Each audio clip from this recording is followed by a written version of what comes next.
After being cancelled by SOAS School of Law, I have come to a clear understanding that there is no freedom of speech in the Western academia when it comes to criticizing LGBT propaganda, but only freedom of silence.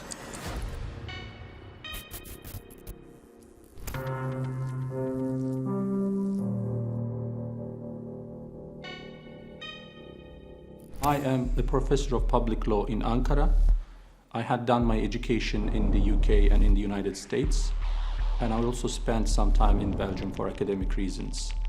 It all started with a Facebook post by an academic in Turkey, and on the day of Children's Day, on Children's Day, she posted on Facebook promoting transsexuality to children. And I replied in a very short and kind way and said that promoting sexuality to children is an offense according to the Turkish law, and transsexuals and homosexuals are not exempt from that. And then this academic, whom I had known personally as well, immediately blocked me on Facebook. And I was really upset. I wrote an article criticizing this attitude and saying that why are we not allowed to communicate on LGBT issues. And I wrote another article which I delved into the subject even deeper. In the first article, I criticized the attitude of not being able to communicate on LGBT issues except for taking side with the dominant discourse. And in the second article, I compared some laws in different countries, and it was not a fixed statement, but it was rather a call for discussion. I said, why can't we even discuss it? And after that, in these two articles, I really became a target for attacks. And these attacks were mainly on my academic and my vocational and my public image. And I really got some nasty messages and attacks, and I was called homophobic, I was called narrow-minded, I was called bigot, I was called all sorts of nasty and negative things. They contacted all my institutions abroad, all my alma mater, which is Indiana University, Harvard University, and then University of London, School of Oriental and African Studies, and finally the Catholic University of Louvain in the French-speaking part of Belgium. The School of Oriental and African Studies had my profile on the law school page for more than 10 years with my photo and my testimony to advertise the school and how good it is. But just upon the slanders that they had received, they immediately removed my profile without even contacting me, without asking anything. By the way, my articles were in Turkish. There's no way that they could easily understand it. And it was also a sophisticated piece. It was not an attack. It was not some cheap dialogue.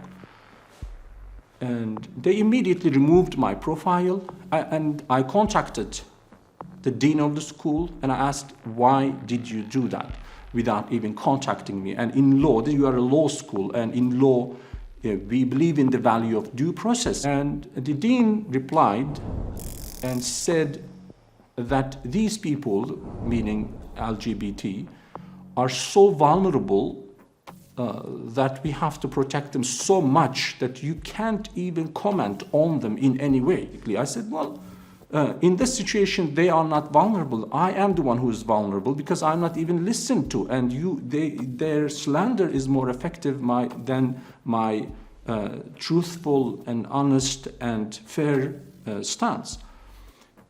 So I couldn't really persuade him, and so I was cancelled. My school is a precious school. It's a very special environment in terms of diversity also.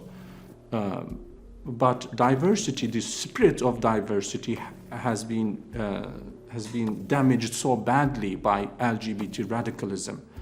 And by LGBT radicalism, I mean, I don't refer to the lifestyle of LGBT individuals, but I refer to the public attitude of the activists that doesn't leave any space for discussion and debate. We live in a time of freedom of speech, or we claim so, but when it comes to LGBT, we are forced to agree with everything they do. In academia, almost all projects must be somehow related to LGBT rights.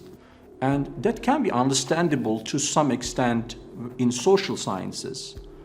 But even in engineering, even in physical sciences, in natural sciences, they want you to relate your study subject to LGBT in some way or another. And it shows that it is not really an authentic movement, but it is really pushed hard in the academia. They even changed the name of the school.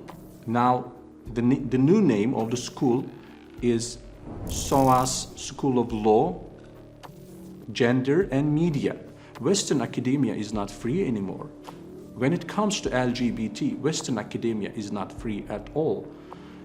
In the UK, in Europe, and in the United States, the universities in this respect look like an occupied land. There is a good example from the University of Sussex. There was this professor called Kathleen Stock, and she was an active person in the LGBT movement as a lesbian, and she made some comments about the transgender attitude and their social stance.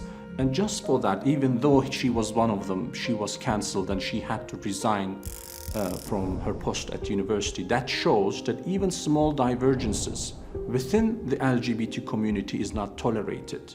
And I actually have this experience through my students who are part of the LGBT community, and they say that LGBT discourse and LGBT attitudes are so dictatorial, so authoritarian and totalitarian that even they are not tolerated in the community if they think even in a slightly different way. At my school, SOAS, there are so many groups, and it is a perfect place for diversity, as I said before, but only one flag was put at the top of SOAS main building, which was the LGBT flag. I mean, all the remaining groups had to spend time, had to be under the dominance of LGBT. That is not fair. Variety is valuable when there is equality. If one group dominates over the others, if one group dominates the discourses and approaches in universities and outside universities in society, then we can't really talk about the free society and free universities anymore.